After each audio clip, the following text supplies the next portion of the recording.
苏兰丹，为何要叛？我跟着你，本以为能当上苏家家主，可你把位置给了苏沐雨。白痴！你觉得你有什么资格，自认为能站在苏沐雨头上？你们本就不是苏家的人。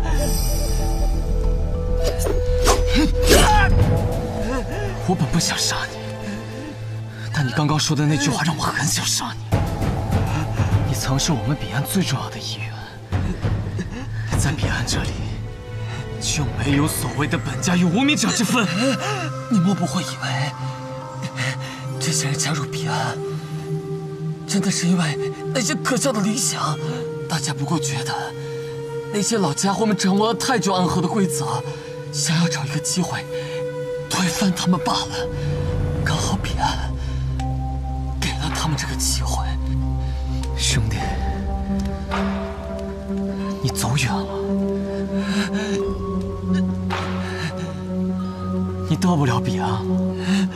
我最后再问你一句，站在你身后的那个人谁？你怎么知道？果然是找了靠山。罢了，我也懒得去猜是谁。那我就用你的死来作为对他的回答。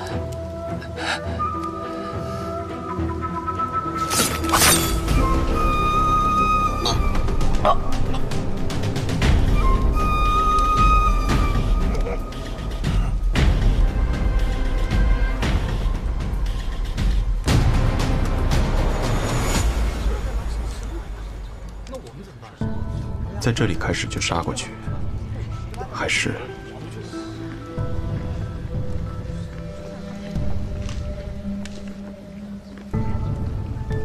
这里距离无双城还有几处关卡？第一次来，最后一道了，过了这儿就是无双城的城门。来了那么多次，第一次碰见这样的事儿。无双城。 地位一天比一天差，妈架子一天比一天大。兄台，你也是来做生意的？虽是生意人，做的都是江湖人的生意，一不小心掉脑袋的。我是个武器商，城里有座月霞铁匠铺，订了皮锤魂弩，这次来取货。巧了，我也是。 有缘，有缘。来了来了，有人来了！终于来了！撤！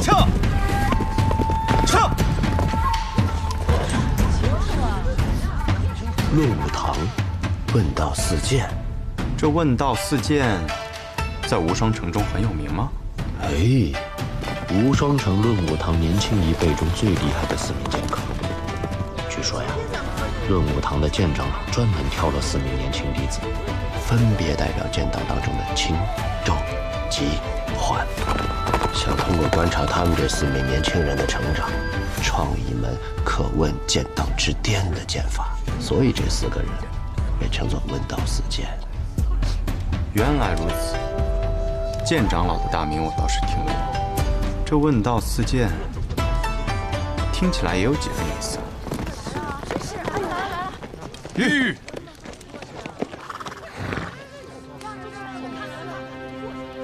哎，屠魔鬼这人长什么样来着？腰佩长剑，脸上还戴着面纱，在那里。啊，哪儿？什么意思？得来全不费功夫啊！中间那小子，你留下，其余闲杂人等速速闪开。兄弟，惹事儿了？无妨。这小子换了个名字，行事作风就像变了一个人似的。问剑无双城也就罢了，竟然还将老城主打成了残废，太嚣张了，太霸道了。早点如此，我们早就踏平3家了。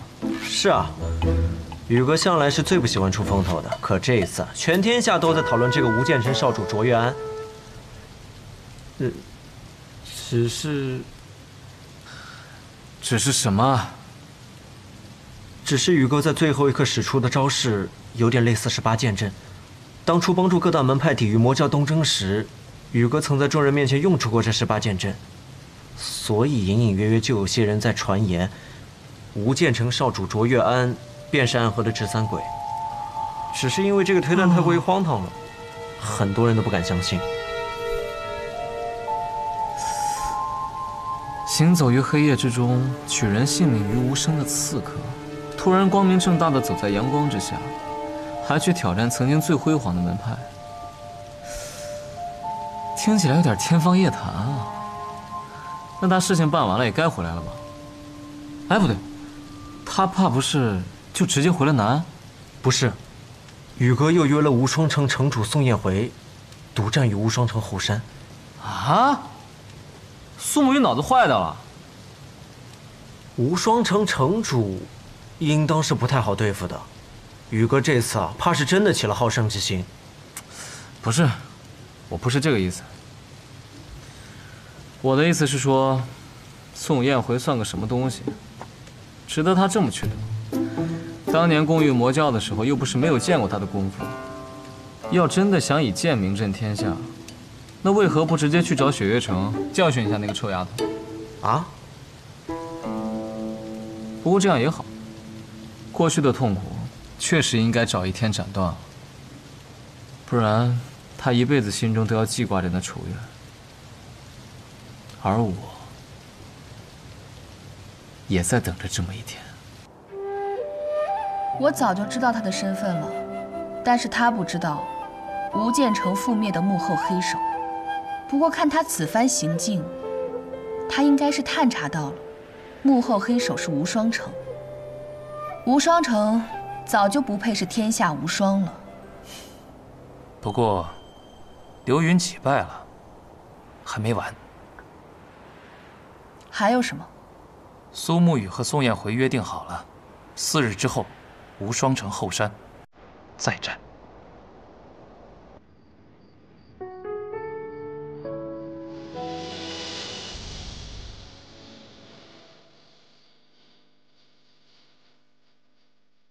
或许真正的复仇是该屠灭无双城，而我不想。我知道阿爹你也不想，毕竟无双城也并非都是刘云起之辈，而以杀之杀也永无止境。你做得很好，我的孩子。阿爹，阿爹不想你活在仇恨之中。此剑债了，以后你就只做你自己，不必再背负这些过去的恩怨了。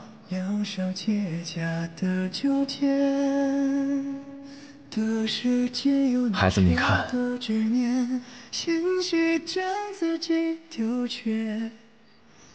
今夜的月西下之后，明日依旧是崭新的日出。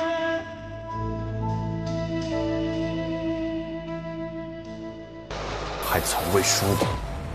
18剑阵起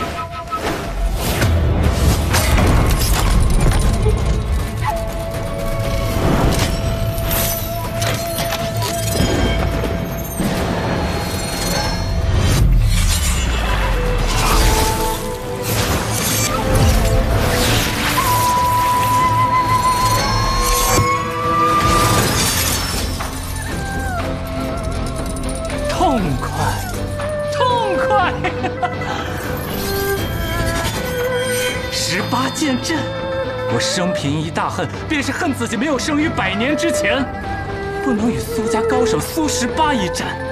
没想到我被封进棺材之后，苏家便有了能重现18剑阵之人。你废话真多啊！我困于黑关之中那么多年，自然有说不完的话，打不完的架。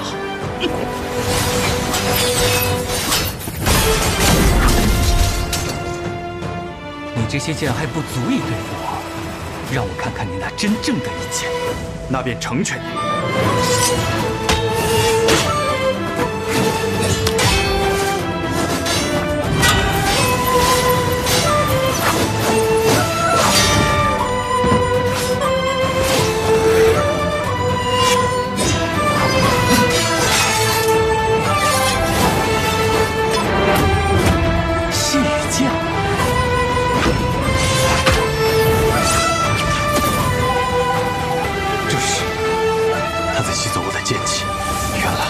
这便是阎魔掌的可怕之处。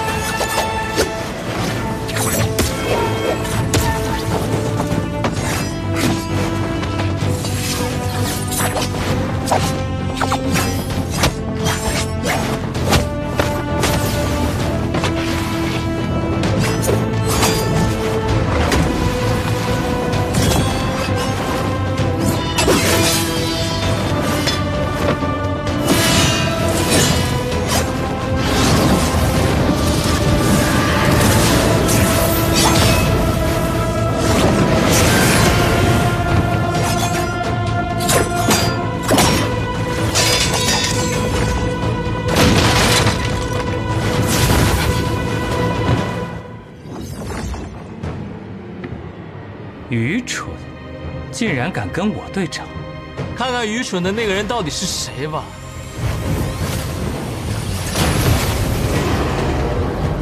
成河。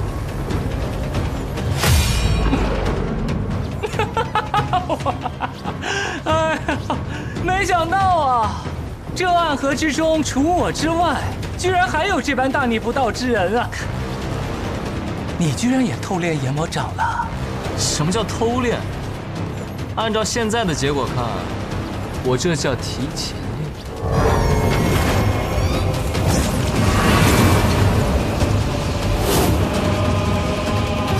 实在是太可惜了。你的阎魔掌修炼若是再高一个境界，就能胜过我了。只可惜阎罗十殿，一殿一生死，你棋差一招。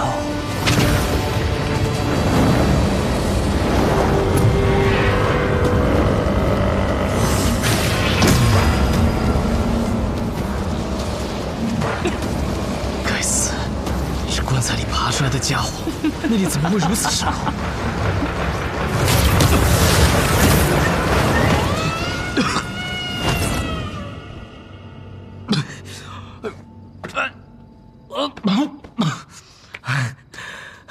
狼狈了。成河，你真的想带领他们走向彼岸吗？自然，虽然这只是一个开始。远离纷争，总是我的一厢情愿。既然命运如此，那便挥剑斩断。握住这柄绵龙剑，成为第一个以无名者身份继任大家长的人。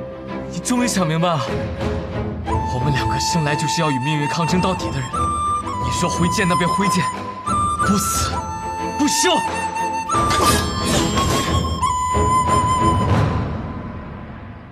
我为你寻找这一剑之计。狂妄！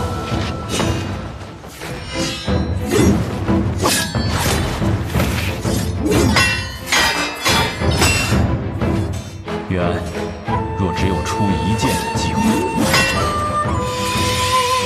便闭上眼睛，相信自己内心最坚定那一刻的判断。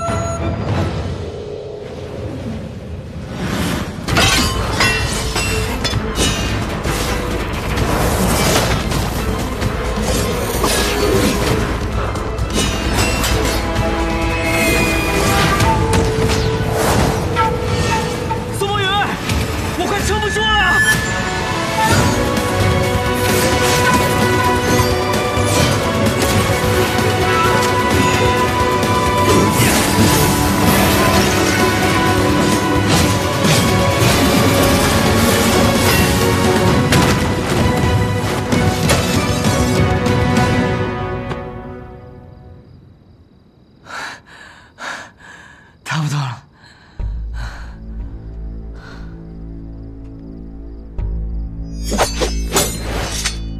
方才那一剑伤了你的心脉。若你执意在这，必死无疑。你们两个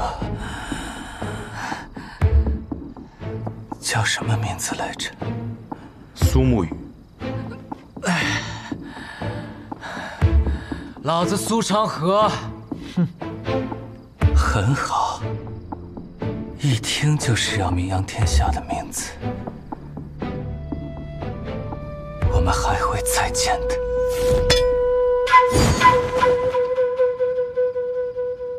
很好，的确是两个了不起的家伙呀。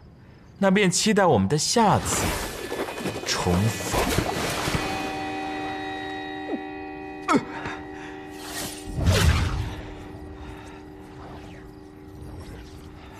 苏沐雨，你如果真的不想当，那我们之前的约定就算作废了。至于你说的那些幕后势力，我也很快就会将他们连根拔起。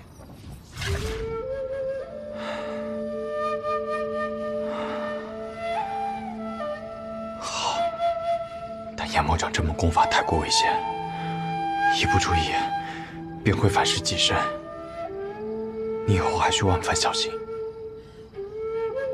我们走到今天这一步，真的很不容易。不过，我还是会继续走下去的。长河，我知道你要说什么。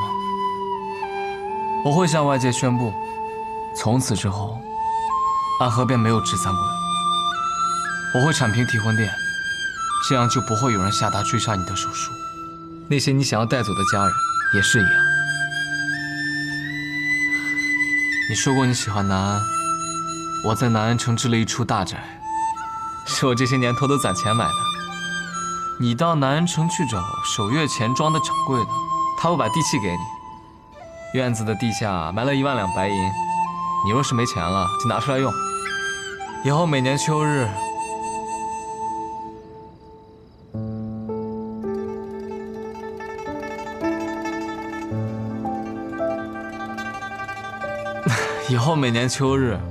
南安城桂花满城的时候，我会去找你饮酒。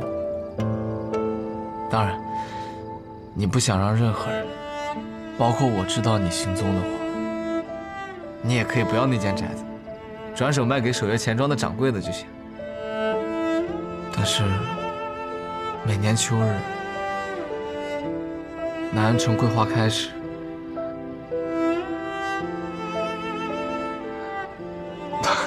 我还是希望能与你重逢一面。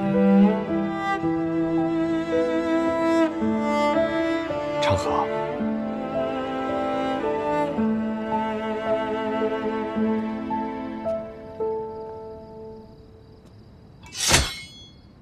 你本来就不属于这个地方，离开这儿也是必然。而我，从小就是从尸堆里爬出来的，生命在我这里，本来就是不值一提的东西。我离开了，反而不知道去哪儿。但你这个人其实很笨，你不喜欢杀人，却又只精通这个，别的什么都不懂。你做了多少年的鬼，身上还是穷得叮当响。你这样的人到俗世间，你一定会被骗的。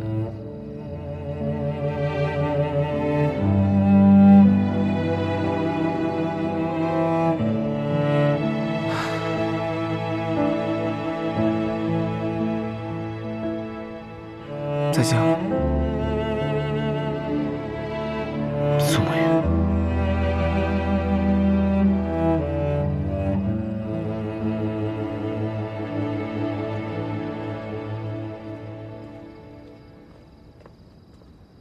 你说我笨，但你其实也很笨。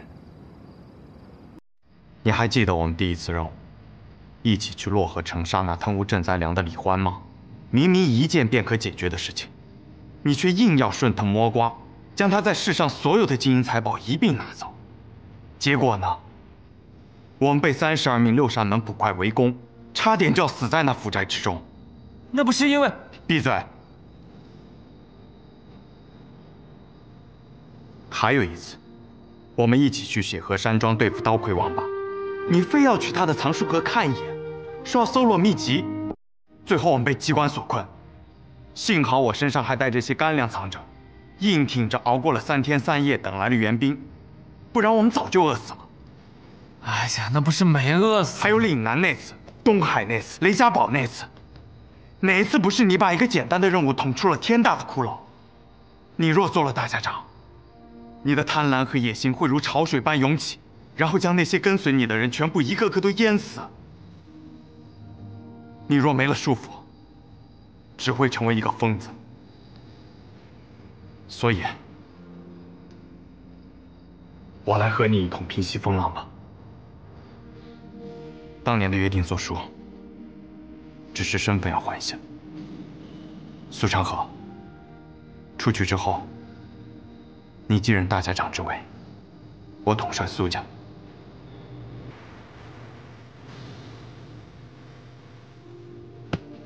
我陪着你，我们一起带来一个新的安和。好。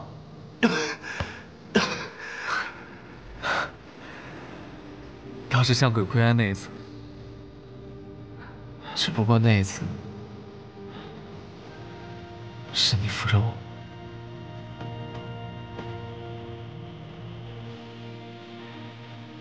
所以有些事情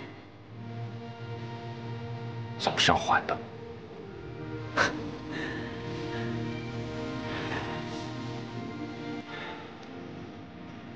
其实，一直到最后一刻，我都不认为你会留下来。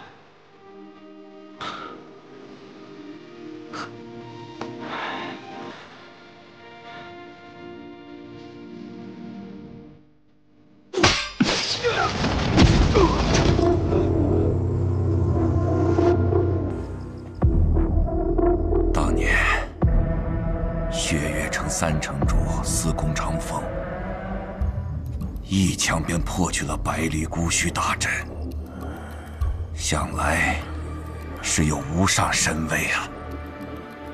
我一刀挥下，却只能见面前3尺清净。这一仗打得真是艰难啊！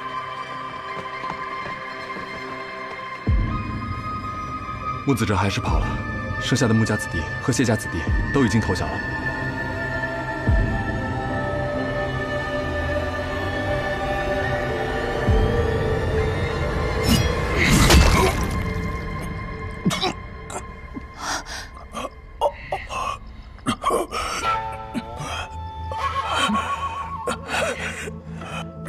这究竟是怎么回事啊？3家已成过往，新的安和即将走向彼岸。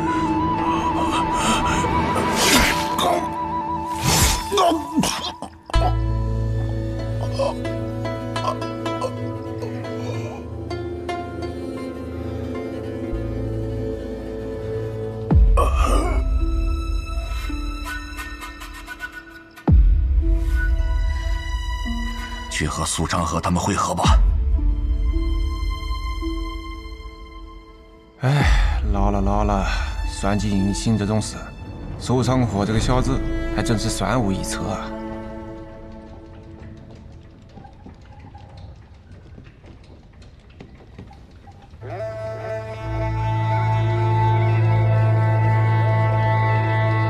你做了一个可怕的决定，大家长。我已经不是大家长了。我姓过穆，也姓过苏，却从未能走出过这片河。或许这样的变革能够带来新的安和，能够成为这个天下不一样的那个影子。天真呐，影子就是影子，走不到光明的地方的，那我便看看。只是大家长，无论结局如何，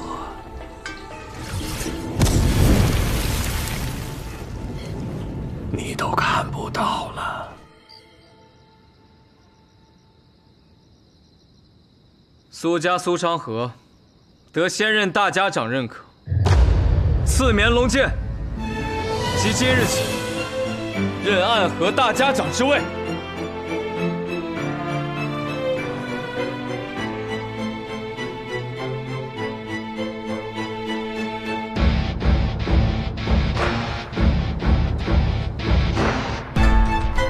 拜见新任大家长苏昌河。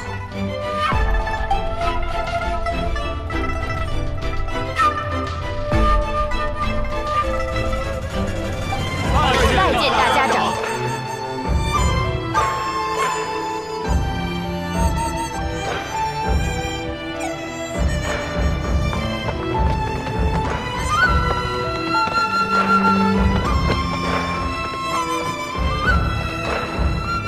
朱颖首领苏沐雨，谢魁之位，任苏家家主。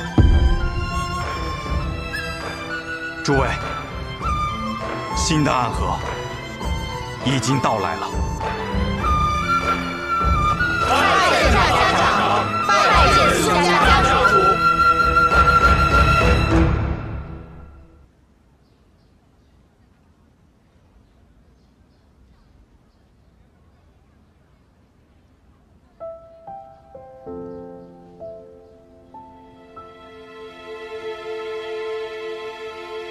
唐林月，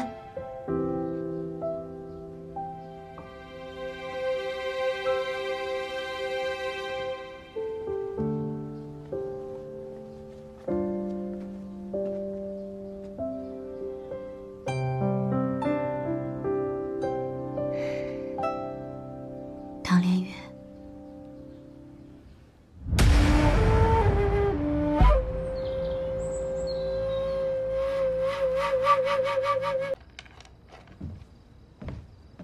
沈一，饿了吧？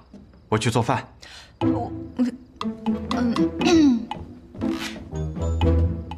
必啦，我不饿。忙了一日，总会不饿。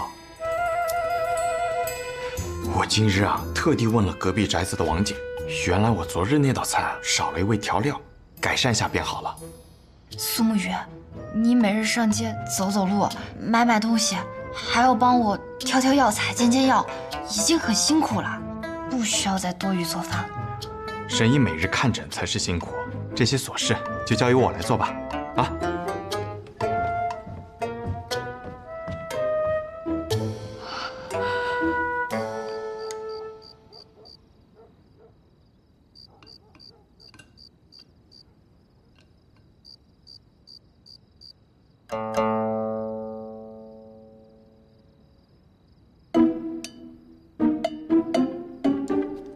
苏雨，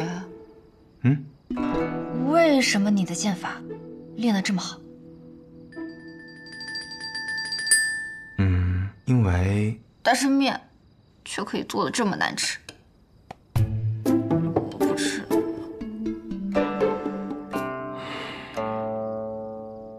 也罢，毕竟是你的心血嘛。我明日出门买桂花糕补偿沈一，然后再问下王姐。苏沐雨，你能不能答应我一件事情？好，何事？答应我，放过王姐，也放过我。多试几次，总能成功的。练剑也是如此。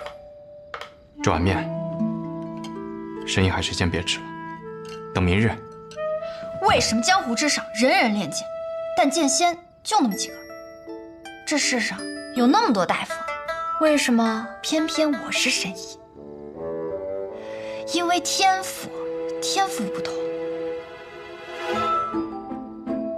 苏沐雨，有的事情不能强求。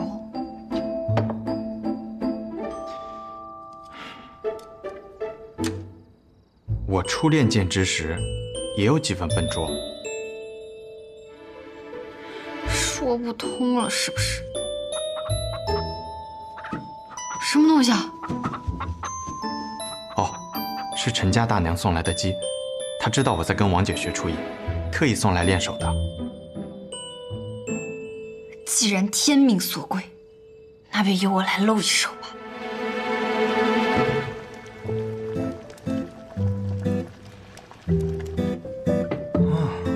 我跟我师傅学的药膳鸡窝，如何？好香啊！吃起来啊更香。尝尝。好。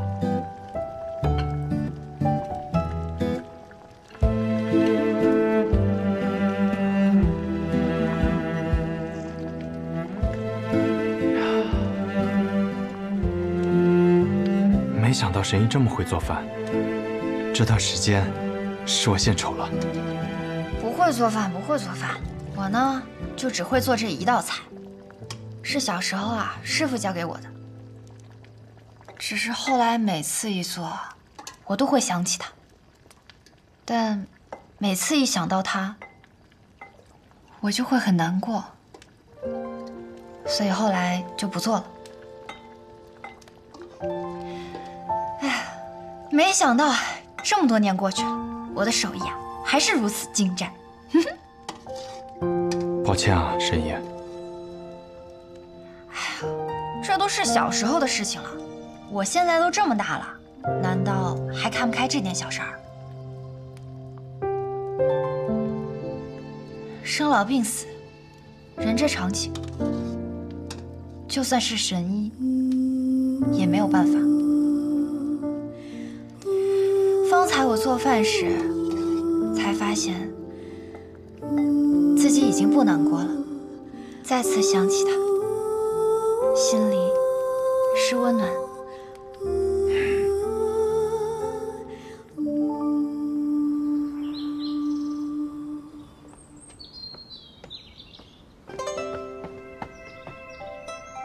哇，这就是大名鼎鼎的花剑饼啊！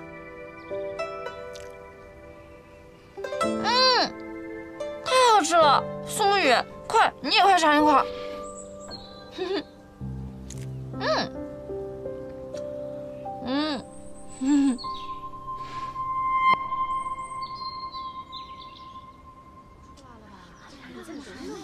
这都等老半天了，这曲还不出来呀？你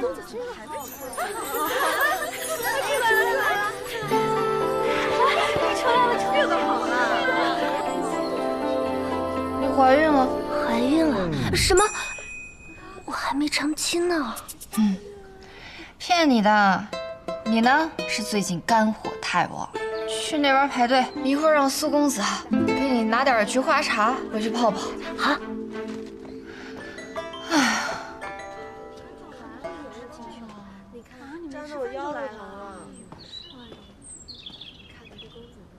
哎，牌子上写了，1日接诊30，今日名额已经满了。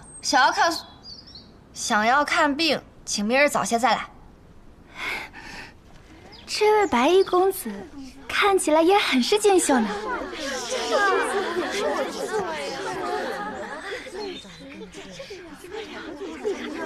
许久不见了。谢先生。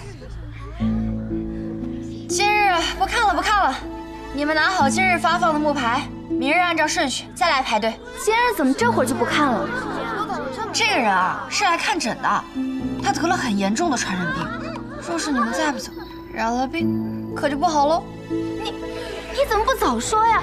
哎，走。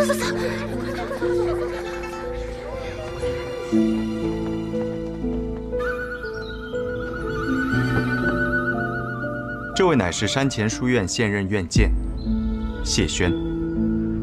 如剑仙，我来此地看书，察觉城中来了一位不同寻常的客人，便想着来看一眼。你就是那个从来都没有练过剑，但第一次拔剑就拔出了剑仙之姿的如剑仙谢轩。久仰，我药王谷神医白鹤怀，新百草的小师叔。辛先生的小师叔？对，童叟无欺。我和司空长风平辈，司空长风乃是辛先生的半个徒弟，那神医比我足足高了2个辈分，我得喊你一声师叔祖。石井，见过白神医。嘿，原来了不起的吗？没想到还能在南安城遇到谢先生。先生来此，是特地前来找我的吗？想知道你来南安城的目的？不是为了杀人。那便无事了。难得见面，不如留下来吃顿饭。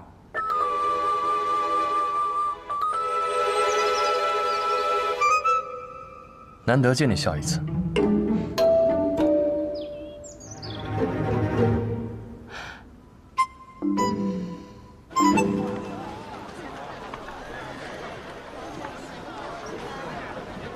客官，慢用。姑娘，来份刚出炉的桂花糕。看姑娘面生，是来南安城玩的吧？不，寻人。哦，寻人。你慢用。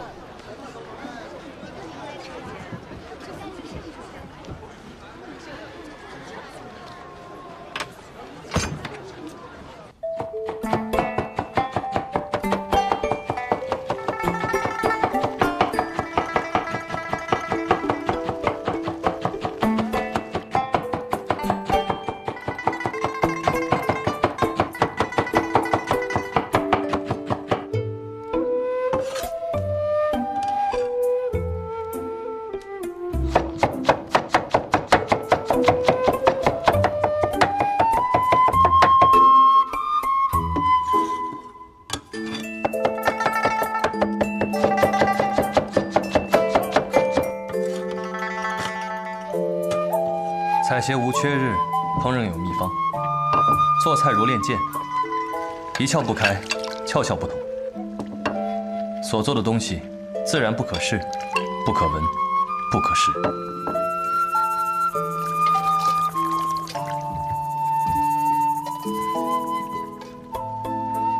哇，好香啊！没想到如剑仙居然还是位厨神啊！不是厨神，只是看过的食谱多，去过的天下多，吃过的美食多，会做的自然也就多了。所谓食道，讲究很深。愿闻其详。苏沐雨、谢轩，你们俩改行了？李城主，城主。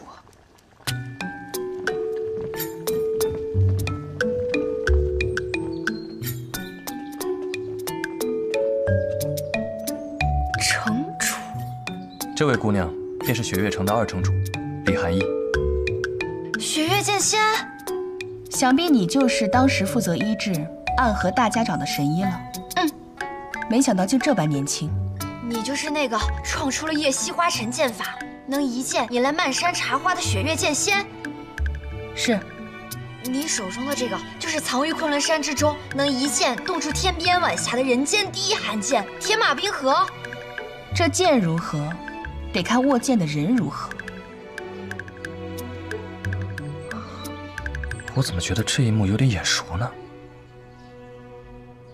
传说中的月溪花尘，该是怎样的人间盛情啊？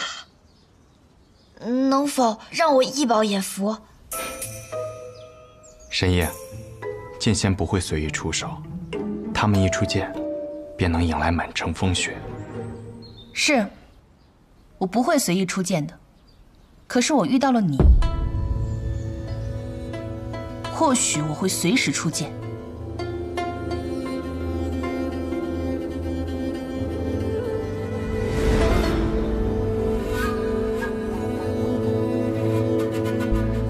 你们不是朋友吗？我们曾一起对战过魔教教主叶鼎之。至于朋友，江湖上没有人想成为暗河的敌人，亦没有人想成为暗河的朋友。我和李城主的关系很亲近的。我乃药王新百草的小师叔，你家三城主司空长风，曾在我药王谷中学艺，算是小百草的半个徒弟吧。说起来，这司空长风得叫我一声师叔祖。神医还真是活学活用啊！没想到神医这么年轻，竟是药王的小师叔。如假包换，失敬了。哎，不敢当，不敢当，就是辈分太高了，搞得大家都以为我很老实的。其实啊，我阿娘是镇西侯府世子妃温洛玉的亲姐妹，你家大城主百里东君是我表哥。师兄是你表哥？我们是一家人。你留下来一起吃个饭吧，走。嘿。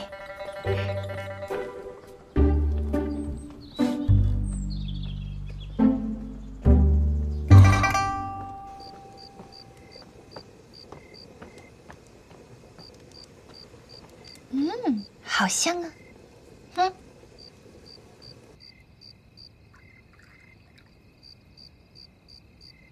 神医的酒量很好，自然是海量，而且这酒啊很好喝的，有一股桃花香，还很甜。桃花香，是望城山的一位朋友来看病时留下的，说是他的掌教师弟所酿。他的那个掌教师弟的剑法，如今啊在江湖上传得神乎其技。虽然他的剑法我没有见过，但是他这酒确实酿得不错。这酒好喝，好喝。李姑娘虽容颜绝色，却冷若冰霜，好似对什么都没有太大的兴趣，还以为只会说一句还好，没想到竟会直接的夸赞。看来这酒啊是真的不错。饭菜都齐了，吃饭吧。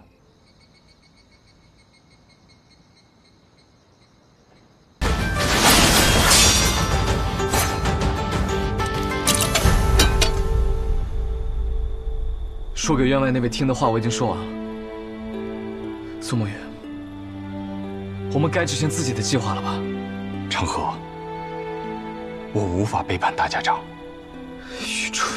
这次三家铁了心要磨你，我会为你铺好路，你只需要做好握住绵龙剑的准备。你怎么这么多年了还没有明白这个道理啊？你永远都是这么天真。大家长与我二人皆有恩情。恩情？他们培养我们是为了替他们去杀人，我们之间并不存在这可笑的东西。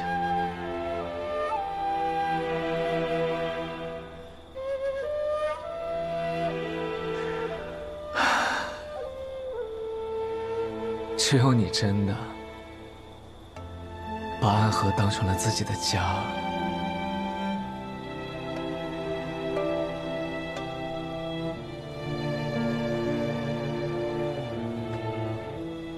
而我却始终做不到这一点。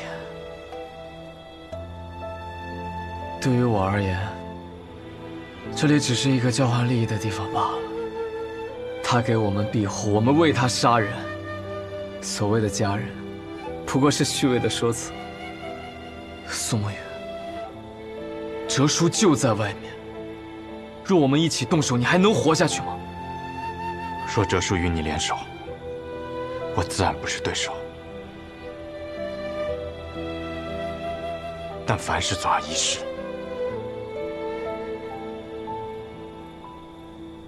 你要是说得通，你就不是苏沐雨。我真傻，和你白费这么多口舌。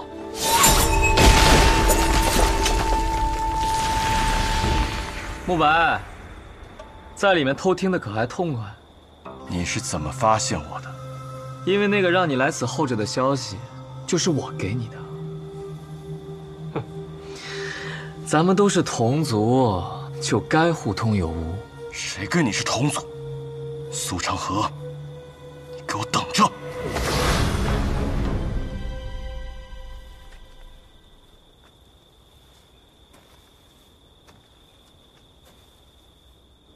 成河。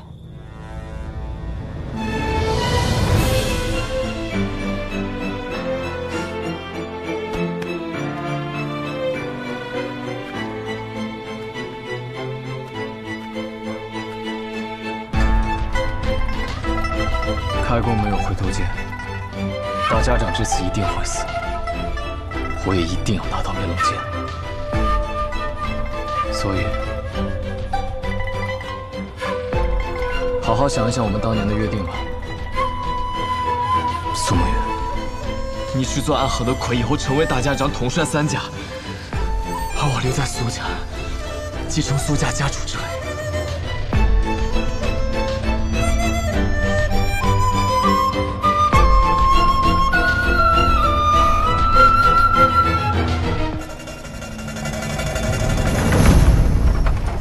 这马车真有意思啊！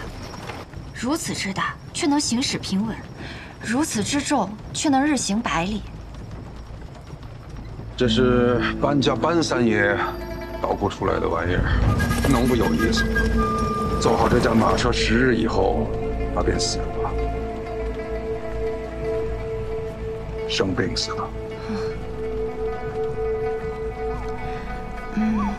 那我若是治好了大家长，我不会得病死了吧？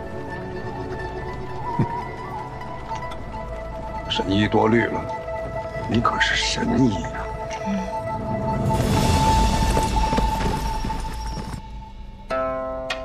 暗河之乱已经开始，不出10日，我们便会得到一个结果，让暗河的水蔓延整个江湖，涌入天启。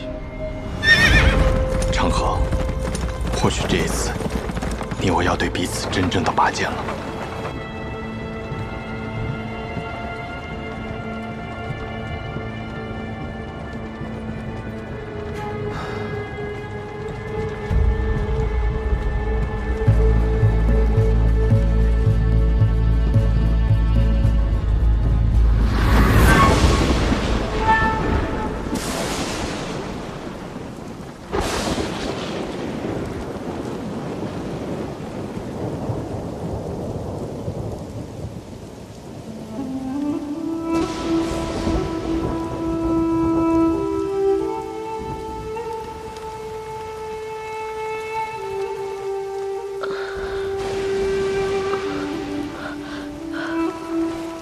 这么多年为我点灯的童子，他是唯一一个任务结束还能够活着的。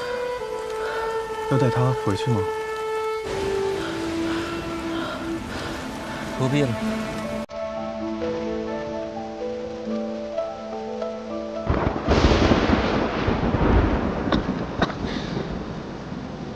都快死了，17号。 欠你一只手，还你一条命，算你赚了。多少暗涌的情绪，不舍的挣扎，漫漫长夜中寻你挣扎痛的17号。 你怎么会在这里？我偷听到你们的任务点，私逃出来寻你，我来接你回家。那地方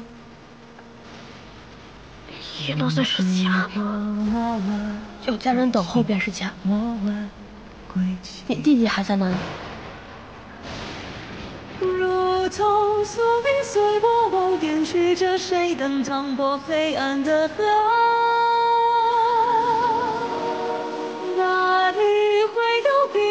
我也在。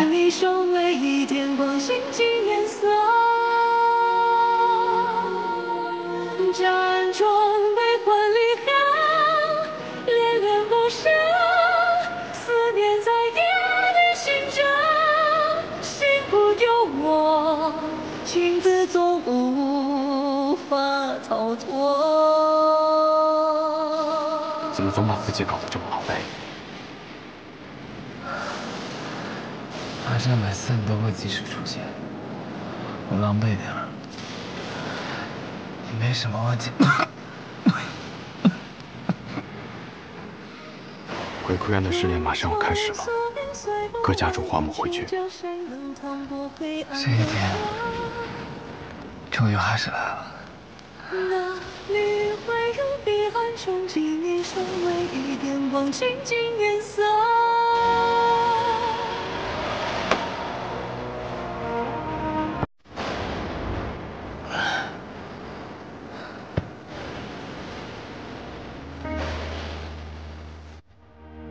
想必你们已经有所了解。待会儿时辰一到，你们就会前往鬼窟渊。每组10个人，只允许留下1个。第一组86号、18号、74号、42号、34号、26号、17号。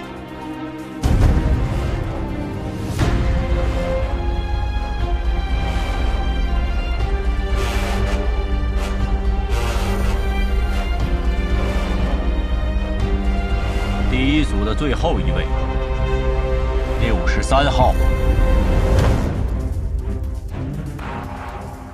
63号。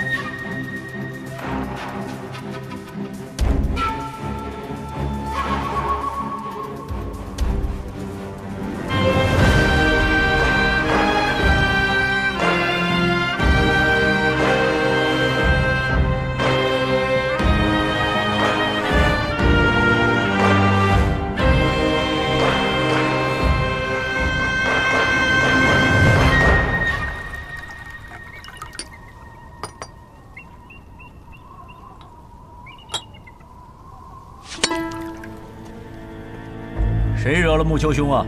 生这么大的气！穆子哲，你明知这2人是我苏家属意的，你这般行事，是要与我苏家为敌吗？别给我扣这么大的罪名，我可不敢。我只是在尽我总教习的职责罢了。职责？不把过强的2个人放在同一组，这是3家都默认的。你就不怕我上报提魂殿吗？等他们情深意重，把彼此看成兄弟的时候，再让他们自相残杀。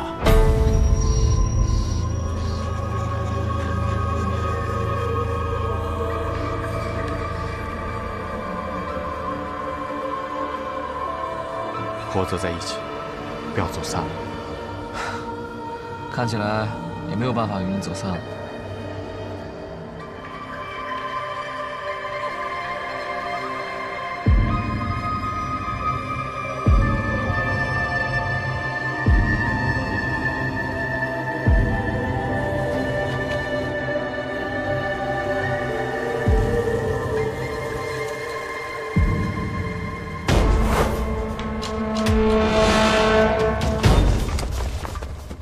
全都来了。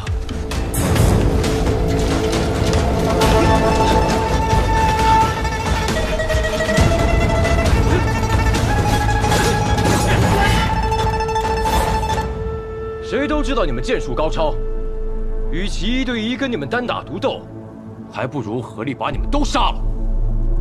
我们剩下的再斗，还有几分生机。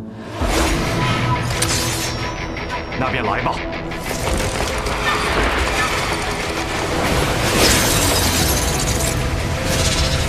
八戒说：“刀剑合十，攻守皆备，决一切生机。要胜此战，唯有一途，一而入决。我为尔。”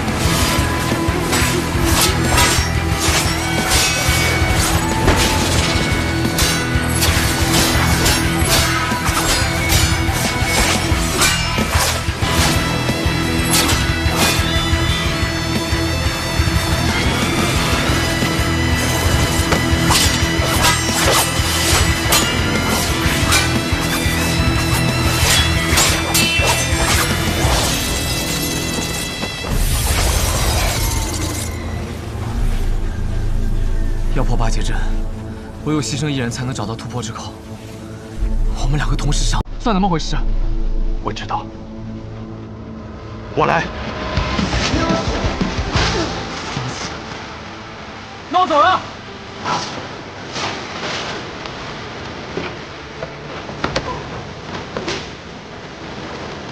破剑之口。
剩我们2个人了。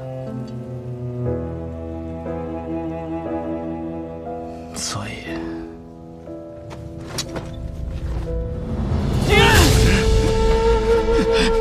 你疯了吗？你这疯子，停下来！我跟你说过，你的恩情，我迟早会还的。我不需要你还，你此前替我做点灯童子的时候已是还了。暗河的规矩，10个人只有1个人能走出鬼窟园，成为3家之人。你若不成我的情，我们2个人都得死！一定会有办法的。我去和他们说，他们享有最顶尖的资格，而我们俩是他们这些年里遇到最好的种子，他们不会愿意就这么失去我们的。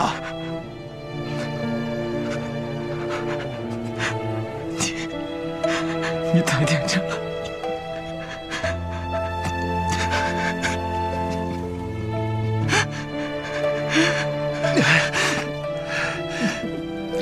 你把手放开！